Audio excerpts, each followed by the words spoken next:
Hello and welcome to Meeting People with me, Amal Pandya. Meeting People is a podcast where I have long conversations with rebellious, adventurous and sometimes courteous free spirits. Thank you, Fred, for sparing the time. It's a conversation I've been really looking forward to for a while, so I'm really grateful you've opened up a lovely morning like today in this lovely garden of yours, so thank you. I thought to just allow the audience to understand who you are, you could take us back to the early 90s and tell us about some of your work you did with the Russian government post the collapse of the Soviet Union. And you were out in Russia, you were consulting with the Prime Minister at the time, who was Russia's longest serving consecutive Prime Minister, for a gentleman called Viktor Chernomyrdin. Could you just tell us a bit about that time and what it was that you were doing then? Russia had collapsed, or at least the Soviet Union had, and this was a historic opportunity, a world-changing, potentially, opportunity to abandon the traditional capitalist model and to refine the way government raised its revenue to create a free market in which people were genuinely free. Because coming out of the Soviet Union, all the natural resources were in public ownership, and I reasoned that if they retained those natural resources in public ownership, collected the rents, then they wouldn't have to introduce the Western-style tax regime on people's earned incomes. Here was a golden opportunity to create heaven on earth, as close as we can get to heaven on earth. Yes. So, yes, I spent 10 years traveling backwards and forwards, consulting, organizing conferences in the parliament, the Duma. We worked with their topmost academician economists in the Russian Academy of Sciences who subscribed to the idea that there would be a way for Russia to organize the distribution of income so that what people earned, they kept. Yeah. And the rents of locations and natural resources, which we all helped to create, could be pooled into the public purse to fund the new infrastructure that would have to be built for a free society. The golden opportunity, once in history, never mind lifetime, but in history. And so, yes, my colleagues came from all over the world, and we held consultations and conferences, and we did everything humanly possible to explain to the few people who were at the center of power that this was a historic opportunity. There was one problem. The IMF and Washington, D.C., Brussels and London had a different idea. Right. They wanted to reproduce in Russia the model that we have in the West. They succeeded and we failed. They insisted on shock therapy, meaning privatize everything, including the natural resources which were in public ownership. Not just create new privately owned industries, which is what should happen, but privatize everything. Yeah. The Russian people at the center of power fell for it. Yeltsin, as the prime minister, bought into it. Every society has those few greedy people who want to make their mint, they accumulate their wealth rapidly at everybody else's expense. They moved into the Kremlin. They privatized all the public assets. They weren't interested in creating value for the people of Russia. They wanted to grab the wealth, take it out of Russia, invest it in the West, build their mega yachts in the south of France. The result was the appointment of Putin, the KGB boss, to oversee that rotten system. And the rest is history. And the people of Ukraine are paying the price today. Yeah. So let's within that framing or context, let's wind forward to today. We are, expecting a Labour budget from a new government. And let me paint this scenario to you. Rachel Reeves stands up at the dispatch box in Parliament and announces that all taxes are going to be replaced by a single tax on land, much to the consternation and irritation of landowners. What would the next 3, 5, 10 years look like were that to be a reality, were she to have the boldness to stand up and do that? What would the future look like in that situation? Well, we can actually go back into British history just 100 years ago and see exactly what happened. Right. Because that's what happened in 1910 or 1909. And then in the budget of 1910, the Liberal government did indeed begin the process of shifting the taxes off wages and onto location rents. At the same time, they introduced what we now call the welfare state. They said, look, people unemployed need support. We need to give them money if they haven't got jobs. Old people need pensions. Where was the money to come from? We're going to raise it from the rents of location, and that money will fund the beginnings of a genuine welfare state. So for 10 years, Parliament adopted that policy after a constitutional crisis because the landlords didn't like it. After a constitutional crisis, it was introduced, passed, and the process was begun. It took 10 years. But what happened in 1920? The government was persuaded to give the rental revenue back, which it had collected over the previous 5-ish years, back to the landowners. Right. And the whole thing was scrapped. The welfare state concept remained in place, but the revenue was now going to come from people's taxed earned incomes. Yes. So we know how to phase in this transition. It couldn't be done overnight. It had to be done over a 10-year period to avoid the shocks to the banking system and so on. So if Rachel Reeves did stand up in Parliament and did say that this would be introduced but phased in over 10 years, we would be able to raise the revenue, begin to adjust the sources of the revenue, begin to reduce taxes, the tax burden on people's earned incomes, which includes the profits from genuine investments in wealth production, and to raise the revenue instead from location values and the rents of the winds and the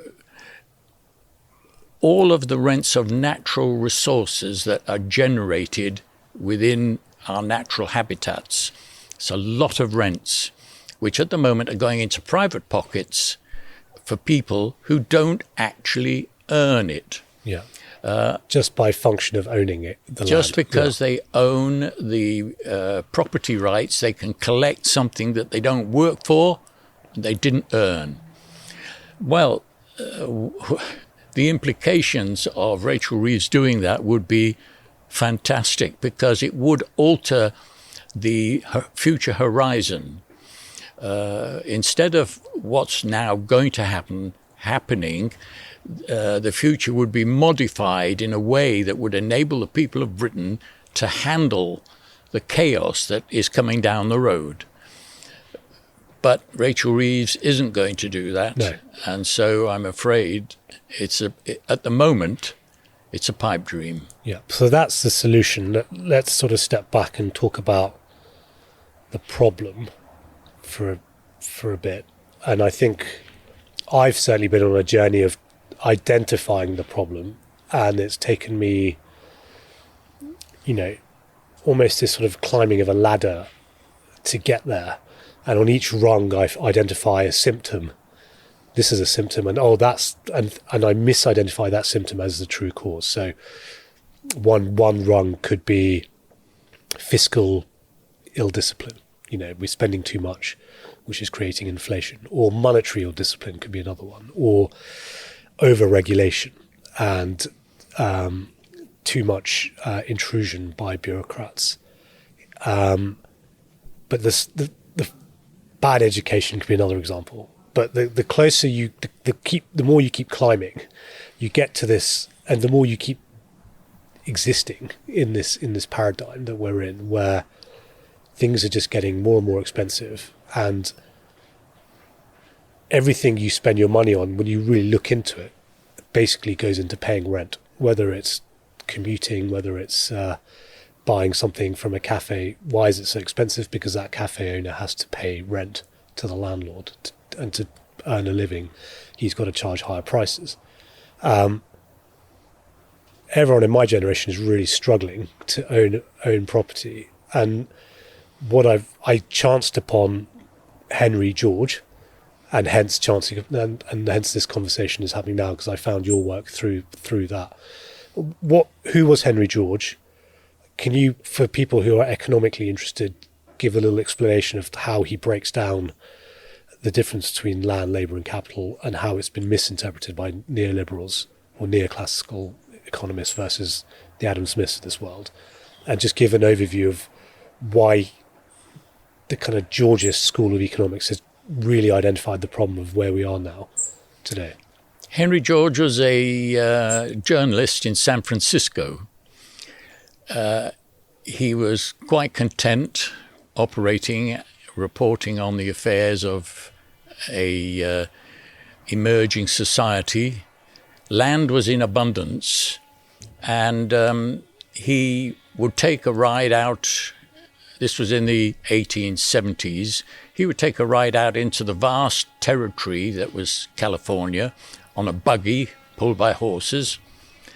And one day he thought, with all this land, how come there are so many people locked in poverty in America? It didn't make sense. If people wanted work, what was stopping them?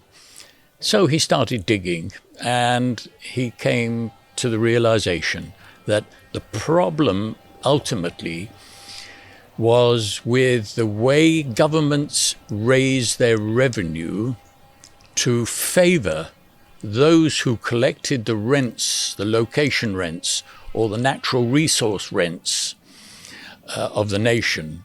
The revenue that they didn't create, everybody helps to create that stream of value we call economic rent. Therefore, we all have a share in that. But no, historically, we'd already alienated that rent to a small class of people. And Henry George realized that we're never going to eliminate poverty until we redesign property rights so that people kept what they produced, but paid for what they received. That would mean the governments would have to raise the revenue from the rents of land. So Henry George wrote this book, Progress and Poverty, which created the first global reform movement. He sailed on sailing boats to Australia and New Zealand. He came to Ireland, where he was locked up as a troublemaker. He came and spoke at the Oxford Union, where the aristocracy made sure that they reinforced the opposition against him, because this was striking at the ultimate power within the system. Who controls rent controls everything in society. As you say, whichever way you turn, whatever problem that you face, it all comes back to how are we dividing up the income? Is it fair? And goodness gracious me, no, it's not fair. People who own, and that includes me, property, who own locations, are gathering up, by doing nothing, the flow of community-created value, which means governments then have to raise their income by taxing people's wages, which creates all manner of distortions. So it's chaos on chaos. And Well, Henry George originated this global movement. It was truly global. It still exists. It's still advocating the need for reason and justice. But the system is so intent on accumulating something for nothing that people are reluctant to get involved in campaigning for the only policy that will actually solve our problems. So can we dig into that a bit? I'm intuitively a free market guy, kind of like a laissez-faire approach to things. And so when I was first looking into this, it felt almost weird to think about property, property ownership not being banned, but basically you not being able to keep the kind of value. You buy something and then you profit from it by selling it later on. What's wrong with that? That's surely a part of being in a free society. What is it exactly about the fact that the ownership of land isn't part of the kind of free market system? You're not penalising a free economy. Well, to start with, we do not have a free market economy, and for so long as the location rents are privatised, we will never have a free market. Look, it all tracks back to the principles of freedom. You're entitled to keep what you create. Yeah. That's freedom. Hang on, but a big slice of what we create is taken away from us for no good reason, that some people own the property rights to what economists call economic rent. The rent of locations, the rent of the sun, the rent of the winds, the rent of fossil fuels. Nobody creates the sun, the wind, the minerals beneath the ground, but we all collectively, through our demands, through the consumer markets, we create collectively a value for those natural resources. And therefore we are entitled to, in a free society, share in the value that we all help to create. And if we shared that value by funding the public services that we can't individually create for ourselves, like complex infrastructure, like the education that we want to be in the public sector, or public hospitals, if we want those amenities, and if we paid for them out of the value we all help to create, then we have a free society.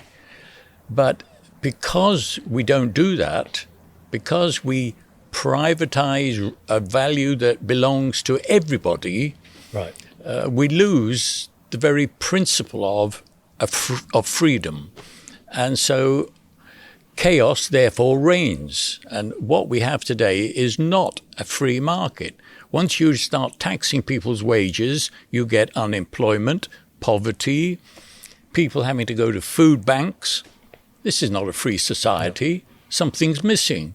Well, the free market doctrine doesn't tell us what is missing, because the free market doctrine was actually tailored to accommodate the people who held the power, who were the nobility back in the 17th, 16th and 18th centuries, who wanted to keep pocketing the rent that everybody else was creating. Is this why they found the doctrine of Malthus quite appealing? Because it didn't seem to affect them, that, we're overpopulating, and so what we need to do is kind of cull the population to kind of deal with poverty. That was something the elites quite intuitively liked in some ways, because it was a solution that didn't affect them in the way socializing rents would.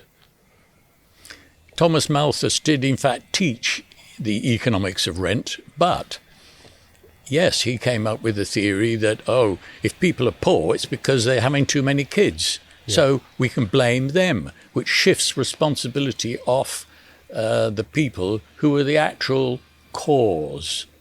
of poverty.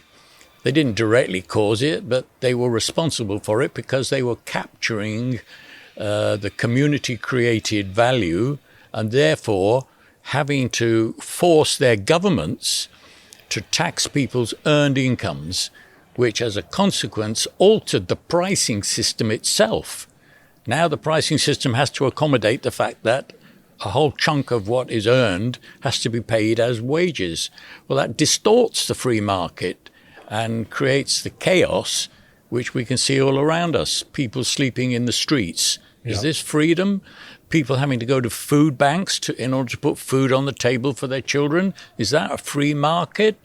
Well, yeah, it is the free market we have today, but it's not freedom. And it's a function of,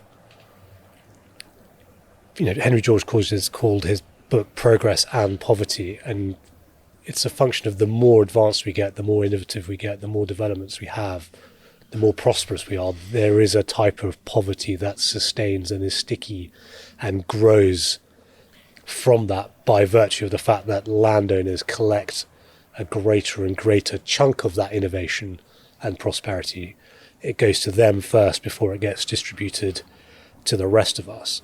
And do you therefore think it's no accident that areas in the West where crime and homelessness are at their most prevalent are almost the most, California is an example, the most innovative parts of the world and the most prosperous. There's the most wealth there, yet there is the most poverty. That's Henry George almost predicted that, didn't he? Exactly. The mechanism of collecting the rent for private use corrupts the market system so that the more prosperous it becomes from advances in technology or investment in public infrastructure, the top slice is taken away before the rest of the society enjoys the benefits. That top slice is the rent, and that's how the system works. But in economic theory, in the universities and so on, they don't teach this. Economics has been designed to conceal the impact of progress through technological and scientific advances, because to teach the reality would offend the sensibilities of those who were collecting the revenue. Today, homeowners really believe that they earn the increased value of their homes. But no, they don't. It just comes to them by virtue of the fact that they own the deeds to the location. The value of the house itself is going down through depreciation all the time. That one's home is depreciating. Yeah. But the value is of the location that's going up. But we've been brainwashed into believing that we really earned that capital gain on our homes. It's brainwashing in order to sustain a system of injustice. Who designed the economic curriculum, let's say, or the economic kind of doctrine of today? Where did that come from? Well, it grew over the centuries. The starting point would have been like the 16th century. Institutions were created to reinforce the privatization of location rents. The Bank of England came into existence to provide the mortgages for the people who were now, having enclosed the common lands of England, wanted to sell the land. So they needed the liquidity. So we start building the institutions. The legal system comes in to help the mortgage system, which had to be created. Over those centuries, the mindset starts to shift. The language is altered. The big push to redefine economic theory came in the late 19th century. Okay. Most of it was in America, where what are known as the robber barons started funding the universities. The robber barons made their money they built a railway track, Oh, let's create a settlement in the Wild West. Whoa, land values are going up. Yes, but the robber barons are now collecting that rent. Yeah. They didn't create the communities. The people created the communities. They should have kept the rents, but no, it all was channeled to the robber barons, who then made sure they hung on to that value by appointing university chairs. So now the people who became professors, they began to amend the doctrines. And so from then on, and it's been, the detail of that has been documented by the late Mason Gaffney, who was a professor of economics in California, and he traced these episodes of robber barons creating a chair, a professorship in a university, many of them in Chicago, yes, but in the Ivy League universities, who then became the lackeys for the big landowners in America. And so this is how neoclassical, which is actually post-classical economics, none of the rubbish that we read in economic theory today was part of the classical economics. So the economics today ought not to be called neoclassical. There's nothing neo about it. It is post-classical economics, which is essentially brainwashing generations of students. So post-classical economics, from my understanding, has shifted land to be a sub-section of capital. Correct. Effectively. And I know this from being an economics A-level student and also working in the investment industry. I'm kind of coached and trained to think in terms of a balance sheet, and land is just a little, cost subsection of the investment we have to make in factories, equipment, staff. But in reality, land is the top line item that you've got to pay off before you can even think about being innovative. And there's a great there's a film by the actor Timothy Spall. I've forgotten the name of the film, but the plot very briefly is he's a gangster, and it's sort of 2009, 2010 time, and he, through his sort of shenanigans with the council, gets whiff of the fact that London's going to win the Olympics, and the Olympics is going to happen in East London. So he basically uses his intimidation and thuggery tactics to acquire property from all the individual owners of property in the East London area, and then it winds forward 15 years to today, and he's a multi-millionaire just by virtue of the fact that he knew where the Olympics were going to be, and he's just captured the rent difference, and he's the villain that has to get taken down. And this is a kind of, I guess, a classic example of someone doing none of the work but being in the right place at the right time, basically buying land for speculative purposes, piggybacking. So if someone starts a university and then there's a cafe that's next to the university and then a library, just by function of owning property in the area, you're benefiting of that. Well, that's how it operates. Yeah. So it's a system of annexation. We're going to build a railway. Oh, that's good. Well, before the prices around the railway stations start to go up, I'll go and buy the land on the cheap. When they lay the railway track, that investment will push up the location's attractions. People are willing to go and live close to the railway. They're willing to pay for the benefit of using the railway, but they're not paying the railway investors. They're paying the landowners who just bought up the land all around the stations. Yeah. So it is a robbery in the system. But it's not presented as such. As you say, land is now a byproduct of capital. Capital. You're a real estate entrepreneur, are you? Kind of, yeah. Capital is something we create. We're entitled to the returns on our capital. We saved money to create technologies that produces products that people want to buy, and they're willing to pay for those products. So I'm entitled to my returns on my capital. But hang on, we've buried land in that concept of capital.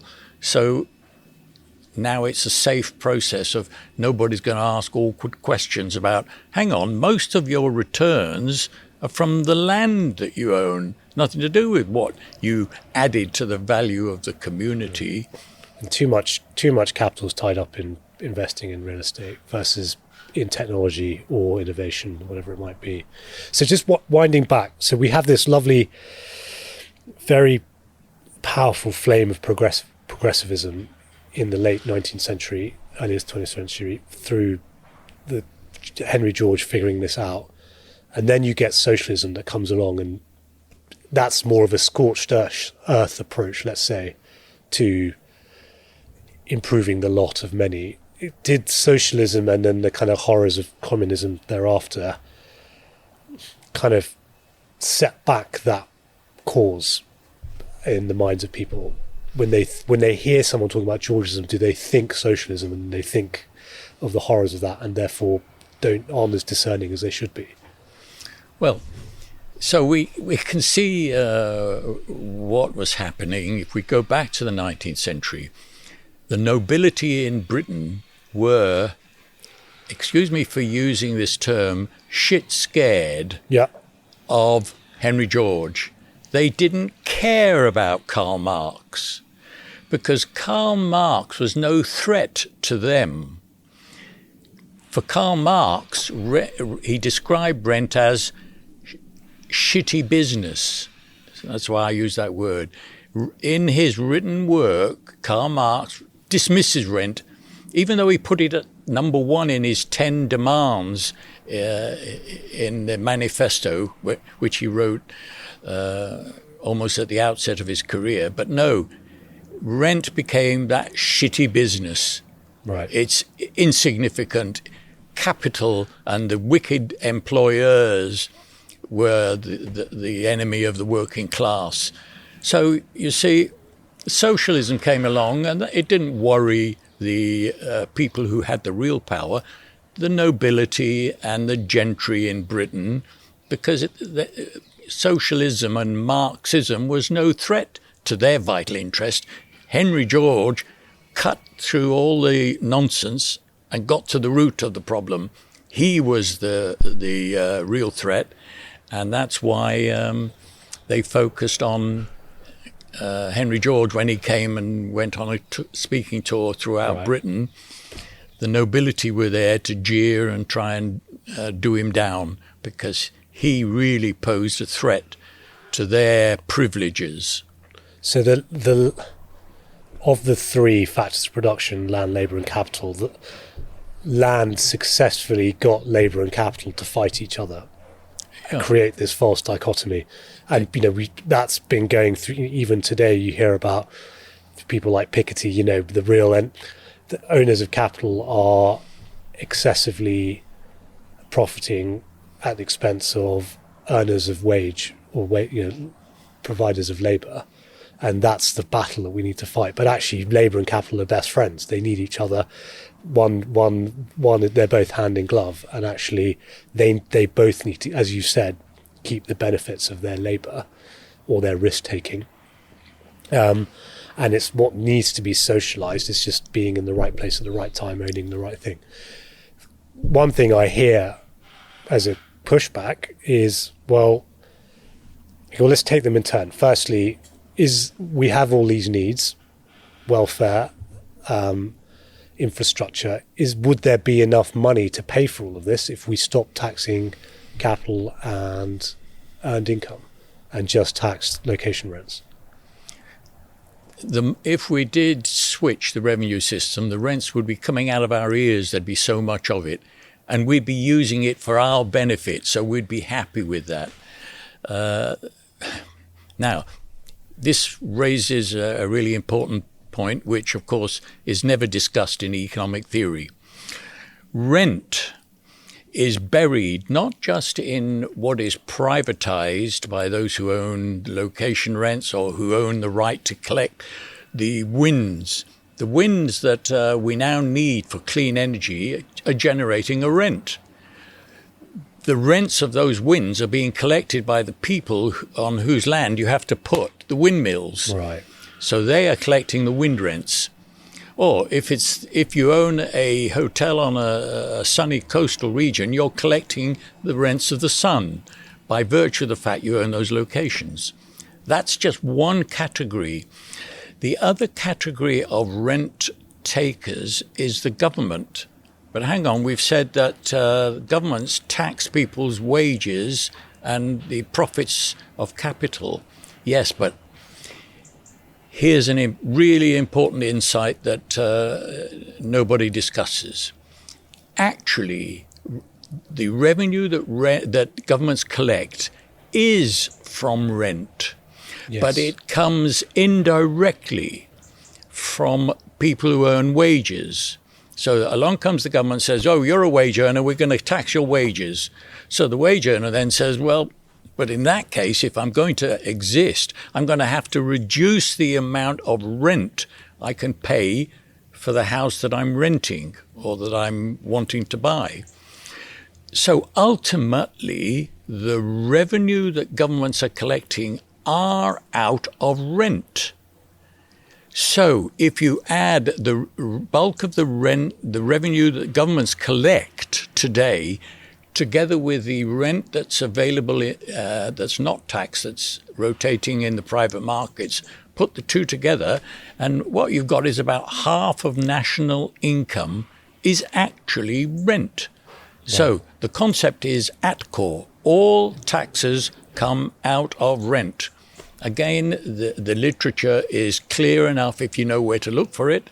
It's spelt out again by the gentleman I referred to earlier, the late Mason Gaffney, professor of economics in California. All taxes come out of rent, but nobody discusses that. It's the way this indirect collection of revenue, because where else could they collect it from? Where else can governments go to collect revenue other than the net income? They can't collect it out of people's real wages because then they're earning less than what they're earning and they have to go to food banks. Well, yeah, that's what now actually happens because the burden of the collection is such that not only is government collecting the net income indirectly via their taxes on consumption and 101 ways of collecting revenue indirectly from rent. The burden of that is such that people who are earning incomes still can't put food on the table for their kids, so they go to food banks. So the system has really broken down. But in answer to your question, would there be enough revenue? There's so much of it that not only could we pay for all the public services, we'd be able to give a universal benefit to everybody, a small sum just to get rid of the rents that were being collected. It's one of those hoax objections that arise because our minds have been so distorted by post-classical economics that we can't think straight about the facts. So just to make sure I understand that, can I try and give a different example to illustrate that, and you can kind of correct me, yes, if possible. So an example is a nurse, let's say, will earn more in London than he or she would in another part of the country. Yep. That delta that difference between those two wages is basically money coming out of the pockets of taxpayers going into the pocket of the nurse living in London and then coming out of his or her pocket and going into the landlord's pocket effectively, because you're paying more so that they can live and pay rent or buy a property that is more expensive, capitalizing rent for a landowner today. And that has to be collected by taxation, and that tax is therefore coming out of rent to go back into rent. Is that right? Yes. Yeah. That's it. But look, this is an important example. People working in London earn quite appreciably more than people who working in the northeast, except that by the time you deduct their taxes and the amount they are paying as rent or mortgages, their real living standard, real wages, take-home wages, come down to the level of what's being collected up in the northeast of England. Yeah. Yeah. So it's this rotten system through competition, it levels wages, it levels the returns to capital, and the difference, the Ricardian rent difference, wherever it's collected, ends up in either going into government as revenue or the private pockets of those who own the assets that collect rents. And this is the margin of production. Yes. Yeah, and basically, not only is it from rent, but it's also the fact that your food shop will be more expensive in London because the person who owns the shop has to charge more to pay their rent. Yeah. And so it's in everything that you spend. Correct. So we've got a nightmare economic system in practice and in theory, and the system won't allow us to clean up the language we use. So we talk about wealth. Oh, the Labour government wants to tax our wealth.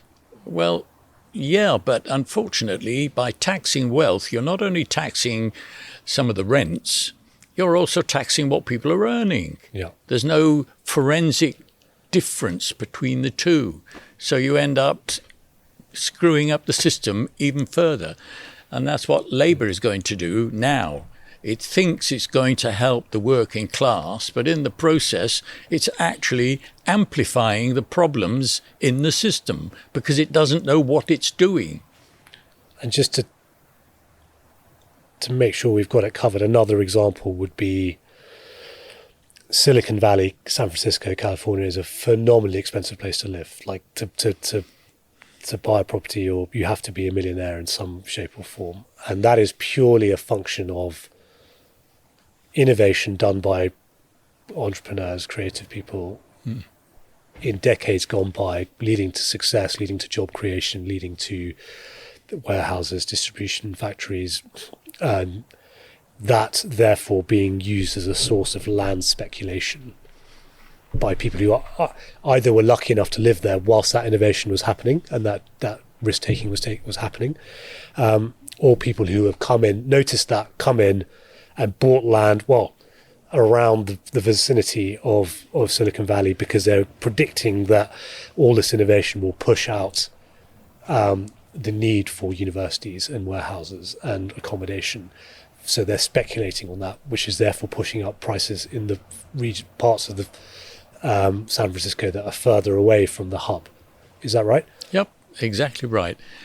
And Silicon Valley is made up of, yes, innovators who are entitled to be well rewarded for what they're doing, but in the process they're being enriched by collecting the rents of the electromagnetic spectrum.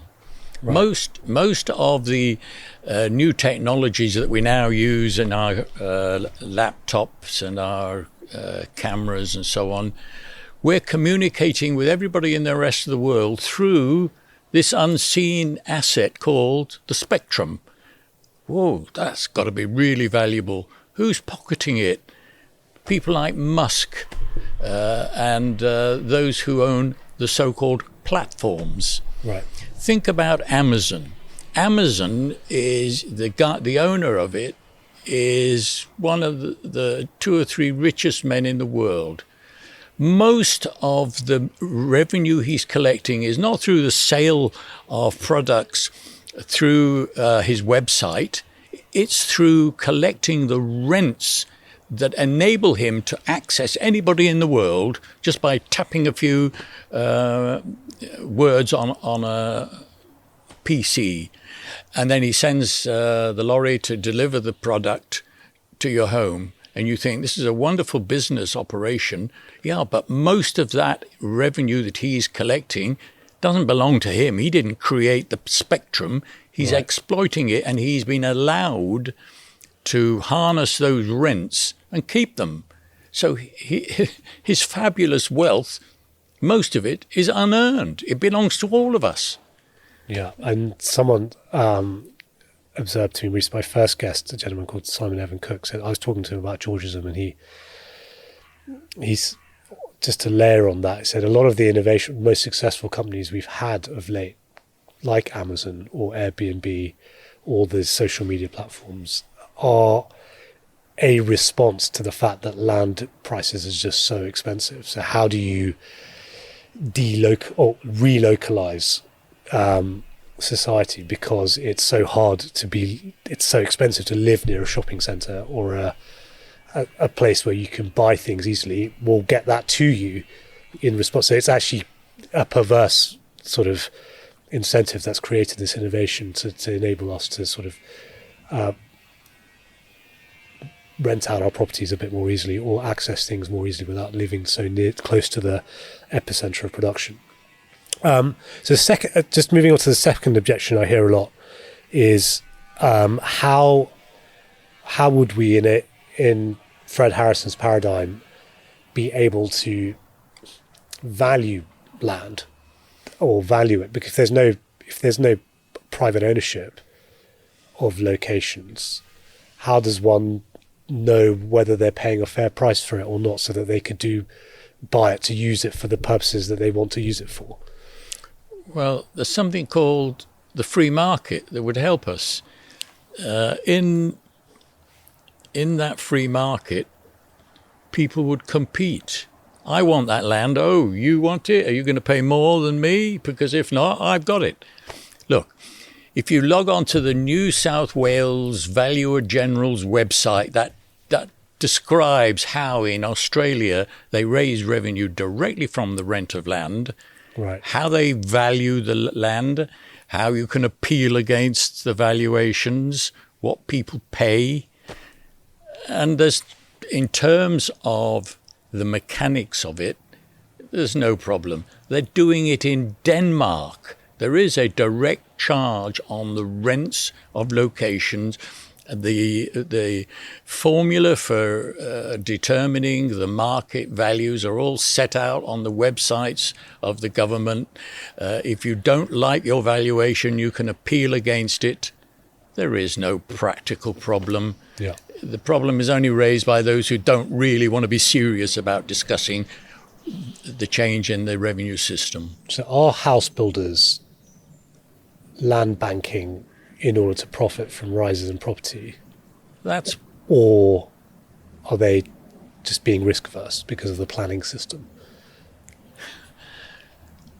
The big chunk of what they make is from the location values. Right. And they are land banking. They say, oh, the planning system is obstructing us from building the houses.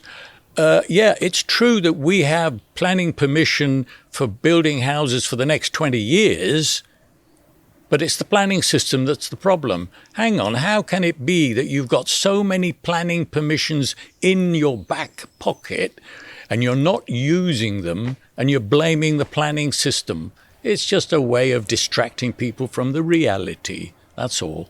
Yeah, because I hear this a lot from my free market friends. You know, the real, it's a supply-demand imbalance. We're not having enough supply because there's too much government intervention in the market, which is forcing house builders not to build because of the restrictive planning system. But you're arguing that this is nonsense, basically. There's not enough house building because there's an incentive to restrict supply because you pocket the benefit of prices going up by restricting supply. Is that right? That's the sort of convoluted arguments that people use to avoid acknowledging the reality. If there was a full rental charge on locations...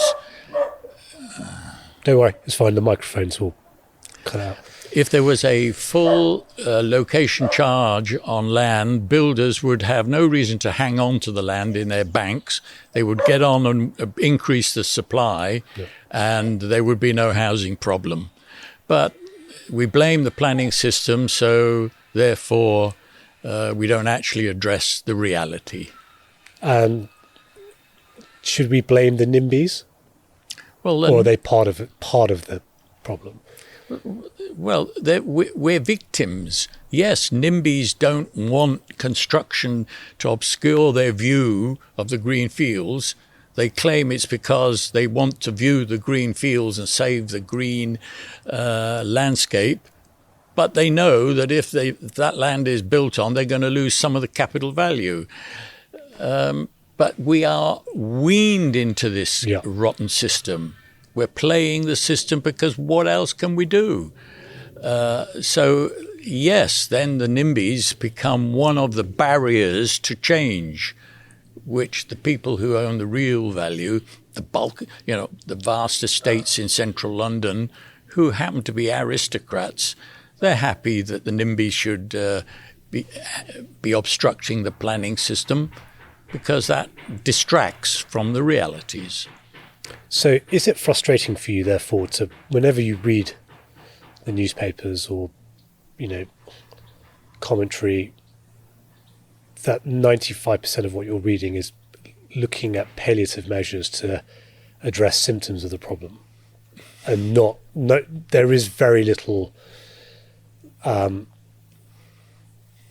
mental energy being expended on finding the root problem, and so it's almost worthless reading or getting hot and bothered about some little reform that tackles one little corner of things when the real problem is so grand.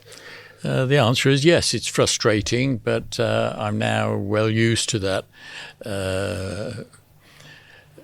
absurd situation where you have to reinterpret what you've read in order to understand what's really going on. Yeah. It's now second nature.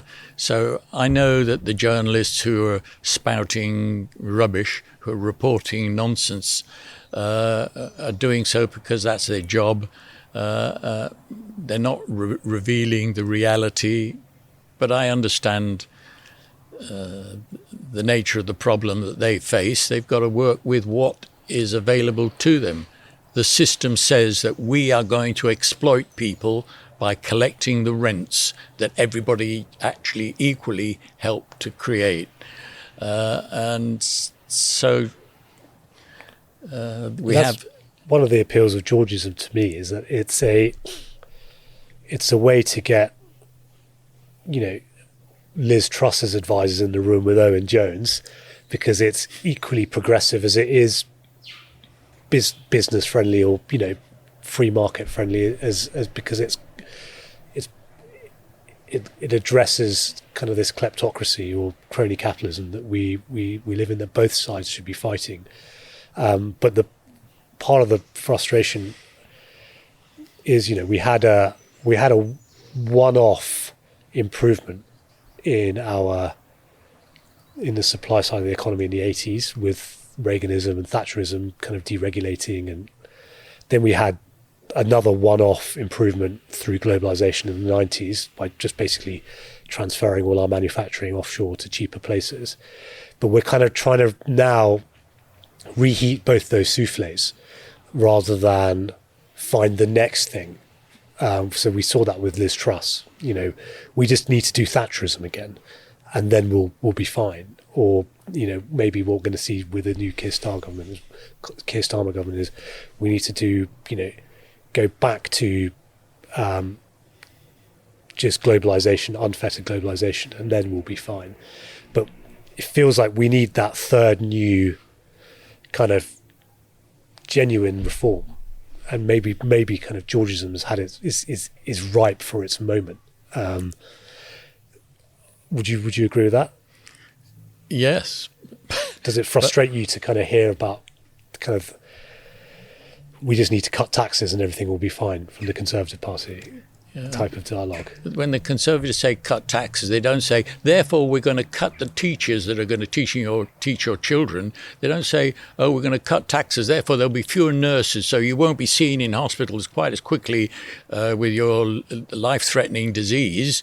Oh no, they keep separate the cutting the taxes with how we're going to fund the public services so that there's no audit of the full picture. And then we get the supply side revolution that Thatcher gave us. That was no supply side revolution. What did she do? What was the crux of what she did? She said, oh, let's almost give away council houses. Let's create a lot more property owners who, having bought their council houses at cut prices, then sold their houses to collect the extra capital gain. That was the principal achievement of Margaret Thatcher. She added to the weight, the dead weight, that holds down the free market economy. It's the opposite of how she's presented. Yeah. So it was a kind of one-off benefit to a subsection of the economy, of the electorate. Just to reinforce the existing system. So you talk about an interesting sliding doors moment happening in China, which I'd love you to expand on, if possible, between a gentleman called Dr. Sun Yat-sen and obviously we've all heard of Chairman Mao, but China had a choice between going down Maoism or following Dr. Sun. Who was he?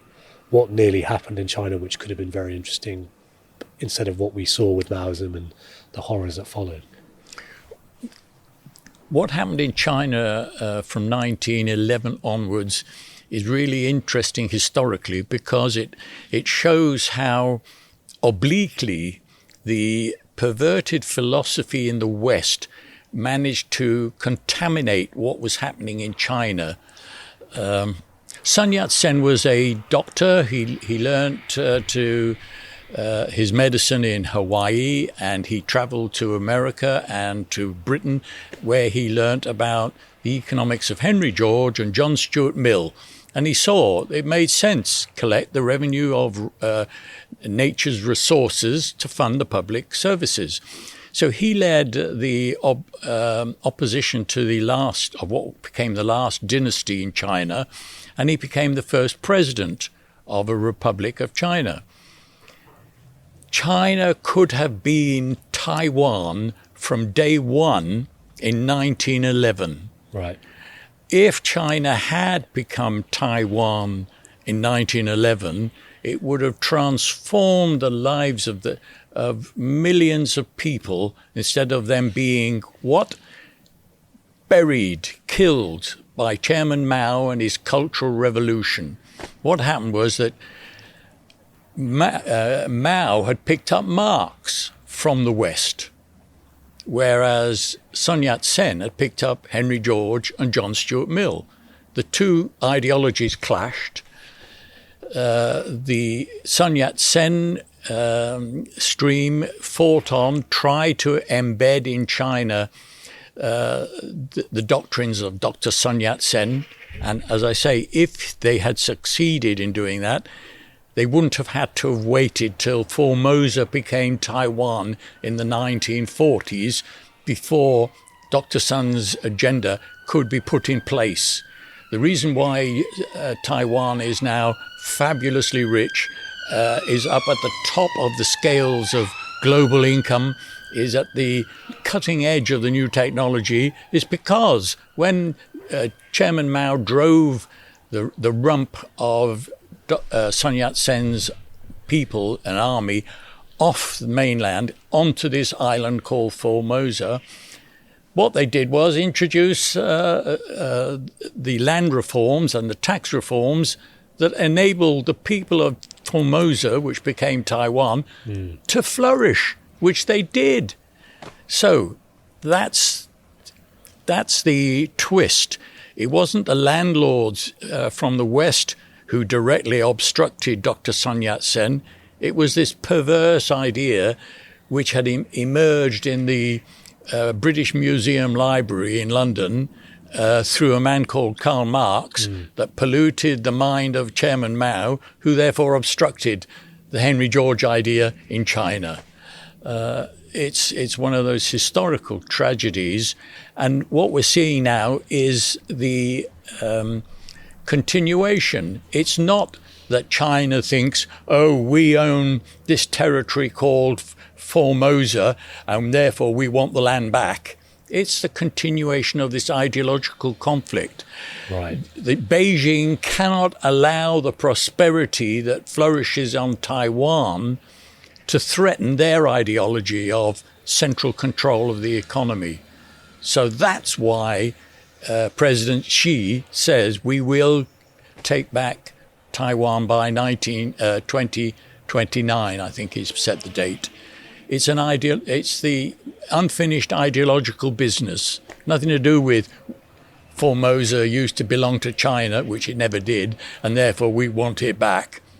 No, it's the conflict that began with Dr. Sun Yat-sen. It's about economics and vested interests. And what was the best model for the people of China, yeah.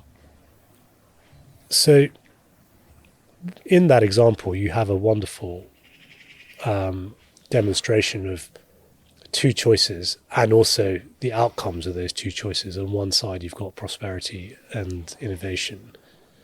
And on the other, you've got, a century of misery and now some sort of wealth creation, alleviating poverty, but through a very tortured and unsustainable, fragile way. How do we, sitting here today, get the next Rachel Reeves to announce that budget that the Liberals did in 1912? What is it a question of resources? Do Georgists just need more money to be able to spend money on marketing and public awareness, or is it does shit have to hit the fan before we realise the solution? Before we're desperate enough for the solution? I fear it is the latter. It's not the resources. Over the last 100 years, the Georgist movement, because of the generous benefactors who contributed to the movement early in the 20th century, they had plenty of money. They could advertise, they could hold conferences, they did all of that. The system just did not want to know. Right. And I fear that, yes, we have to become desperate enough for the new generation. It's going to be the new generation that says there's something fundamentally wrong with this. Are we missing something? What are we missing? So it's got to begin with a conversation, not a revolution. Instead of blocking the motorways to say the government has got to do something about the environmental crisis, the government doesn't know what to do about the environmental crisis. There's no point in asking government to take action. Yeah. The young generation should be sitting down and saying, are we missing something? Can we go over everything and figure out what's missing? What do we really need to do? And hold that conversation. That's what it's going to take. You're contributing to that by this interview. Thank you very much for doing that. Well, thank you. Well, it's a beginning journey, but you talk about, you're absolutely right. That concept of the shit life syndrome that you've mentioned in your notebooks, it just feels like things are,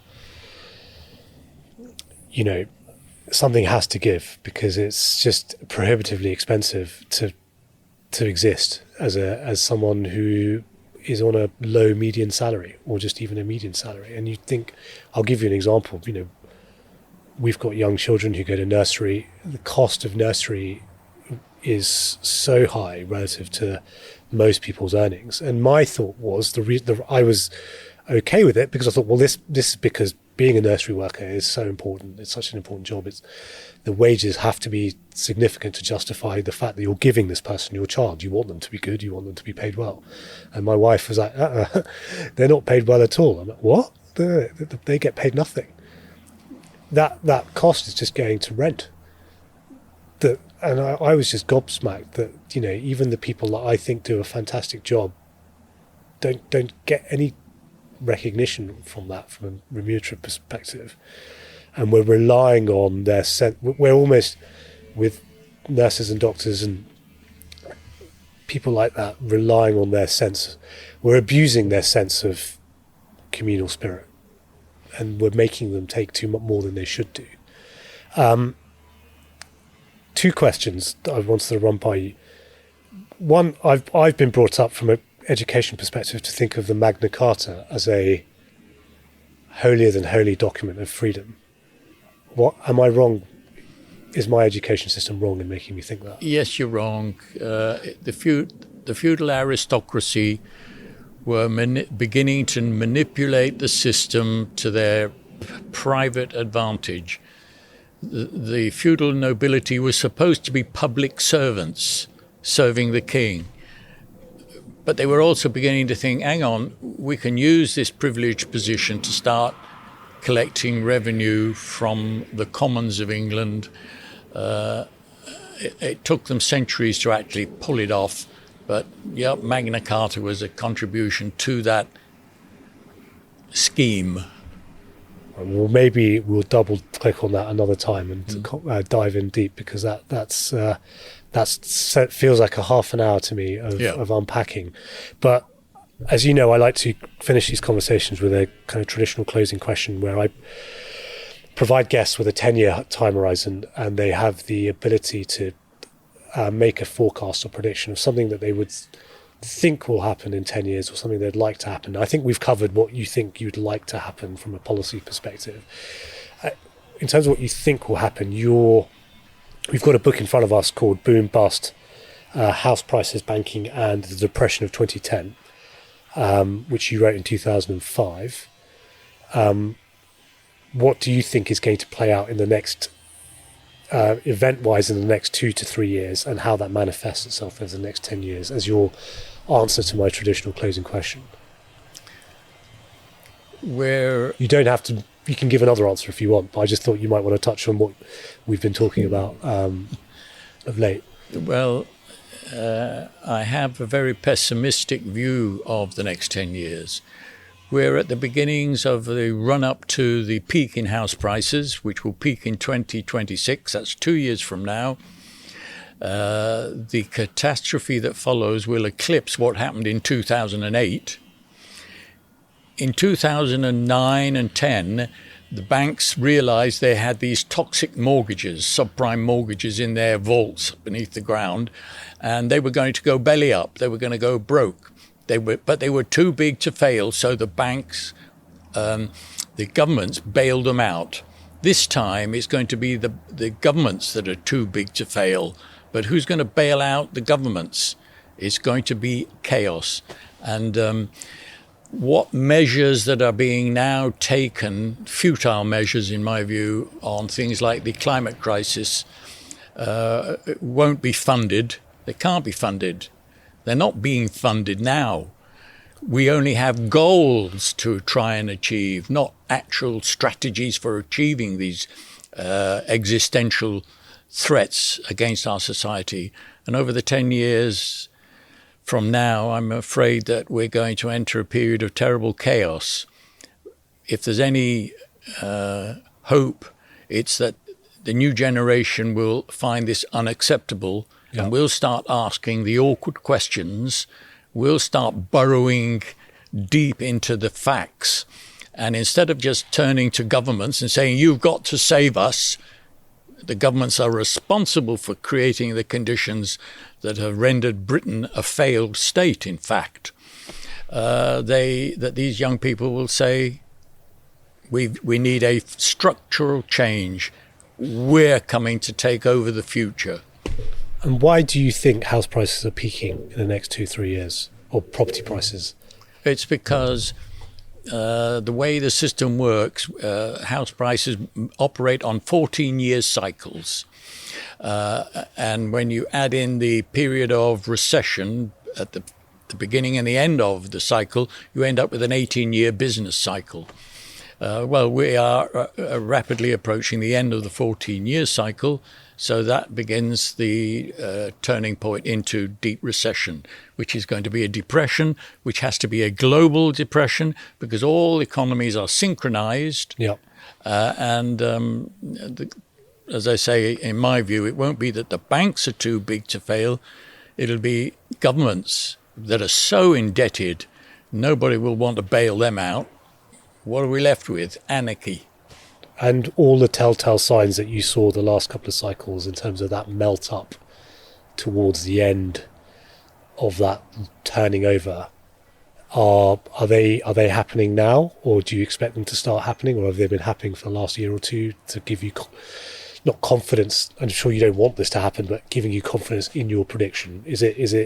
Is the data validating your thesis? All the data validates it. The experts are saying that there will be no historic house price booms, that these are over.